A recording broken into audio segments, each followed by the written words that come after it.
Hi, this is James Scott, Board of the Bayou. In this episode, I'm reviewing the game On Tour by Chad Deshawn, published by BoardGameTables.com. 1 to 4 players plus, ages 14 and up. Takes about 20 minutes to play. In On Tour, you're going to be playing as a band that is touring the United States. This is a roll and write type game in which you're going to be rolling dice and everybody's going to be writing these numbers down. At the end of the game, you're going to be trying to form a path going from low to high. Whoever has the most cities connected with bonus points, they're the ones that win. This is probably one of the game areas that are starting to get more and more of, these roll and write games. They are fun, easy to learn, easy to teach, but are also deceptively difficult on the puzzly part at the end, trying to figure out where to put this number in what spot just to get it just right. How does this one compare and how do I enjoy the game? I love this game. This is a great game. This is definitely 8.5. Is definitely staying in my collection and will be brought out at any group togethers. There are a few little minor gripes on the game, but overall it is well done. The production quality on this game is fantastic. So let's go ahead and look at this game. It comes in this different shaped box than you're probably used to. But what's nice about it is it was UV printed, real nice artwork on it, good quality box. And as you can see, it's 1 to 4, but there's only about to here. Reason being is probably one of my favorite features of this game is the fact that when you buy the base game, it has for 1 to 4 players, but you can go to the website and buy these boards individually. I love this feature. I can't say gush about it enough. I mean, for a few dollars and being able to add another player without having to buy, some other games you got to buy multiple boxes. I want to play more players. Well, you need to buy another basic. No, not in this game. Chad had this great idea. We'll just sell you the extra board. These boards are really nice, real good quality boards.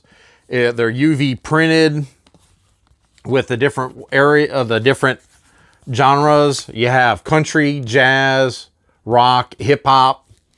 They're all UV printed with their different symbols. It's hard to see. They reinforce the seams with tape. They're really nice. Inside, each of the different ones have the different art for their style. It is really beautiful. I love this. Nice gloss. I expect for a write in the race type game. Only a couple of little things I really didn't care for on this. I wish they would have some of these states here on these seams are somewhat in the seam. So in order to write, you really need to write off to the side. Maybe in the design next time they'll kind of move them a little off to the side or adjust it a little bit.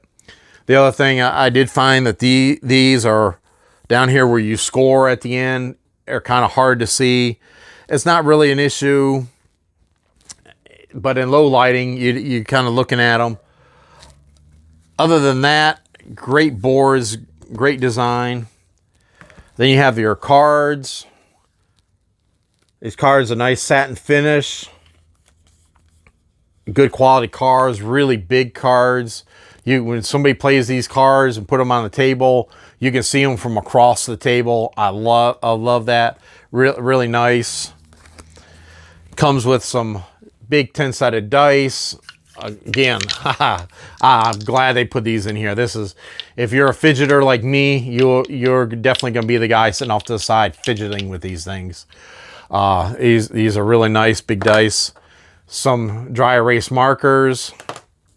Rule book. Really well done rule book. Simple to the point. Lots of big, beautiful pictures. Gives examples from each step. I love that. Does a great job on everything. The only thing I probably would have liked, I wish they would have added to it, is a solo chart showing you how well you did as solo on your score. Because unless you played a few games of this, you don't know is 20 good, is 30 good. Because you're going to score The same if you played this solo or as you played it with a group. And you'll see why, and I see in a minute. And the other thing is about ties. There's nothing in here about ties. Small games, I doubt there will be a tie. Big games, oh yeah, I'm definitely sure there's going to be some ties. Do the person with the most circles win? The person with the most stars? That would be a nice thing to add. I imagine it's in the FAQ somewhere on the forums. But well, in this game, what you're going to be doing is when you start the game, you're going to roll the dice. And let's say you roll a 1 and an 8 as an 18 and an 81. You take the first, you pick up a card. This is a setup. And you start up, you take the low number on the first card. So everybody writes 18 in New York. And you take the second card, everybody writes 81 in Utah. You roll the dice again, you get a 6 and a 3. Take the 36 and you write it in Kansas, and then you take the 63 and you put it in Idaho. That's the only time that everybody's going to be writing the same ones in the same city that are, or I should say, that are required to put them in the same spot. Oh, and you also circle them, because anytime you put a number in a city that's on the card, you circle it. Now I'll explain that in a little bit.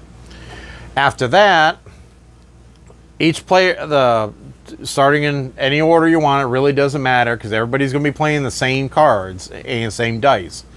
A person rolls a dice. Let's say he gets a 2 and a 7. It's 27 and a 72. He's going to flip over 3 cards. And on these 3 cards, you have to put a 27 in one of these cards and a 72 on another one of these cards. You don't tell anybody or anything, but you have to. Each one has to be on a separate card.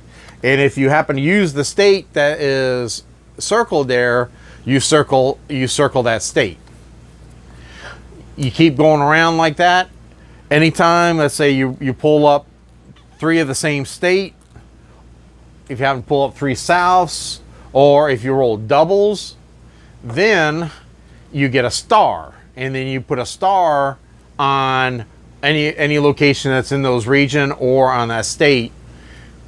So you can put one on a state that's in there and circle it, so you can get an extra point for that. After everybody has put one in all the areas.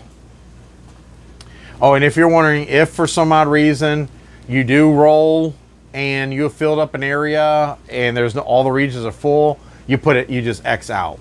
But trust me, you're gonna be that's gonna be the least of your worries on some of these. Then afterwards, you're gonna take all these numbers and you're gonna start linking them. And you're gonna start from the lowest number to go to the highest number. That's what you've been planning for the whole time, is trying to figure out a pathway. You want to connect the most cities together, and that's going to be your 1 score. And then out of all those cities, how many are in circle? That's that.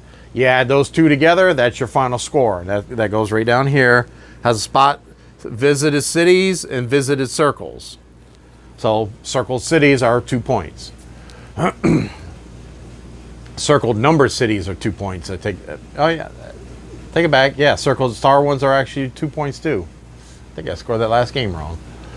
Anyways, that's basically how you play it. When it gets down to it, as they said in the rule book, I do recommend as you're playing the game, slowly it's okay to already start putting your little lines, trying to figure out a path, because you're going to, once you start with your low numbers over here, you can't come back across the same city, and you can't go to another number, lower number, so you're always working to a higher number.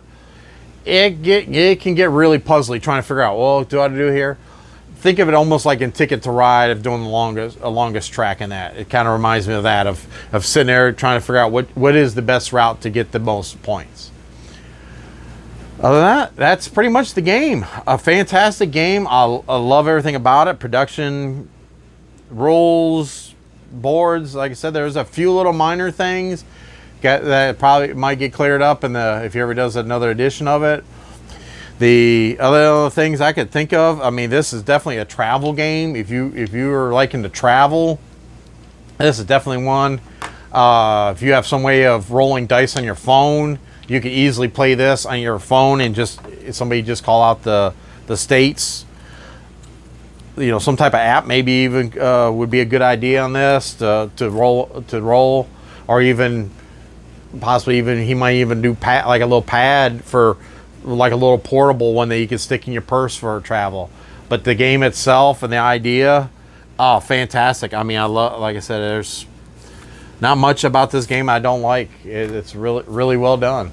So this is James Scott with Boar in the Bayou. Remember to comment, like, and subscribe below. Thank you.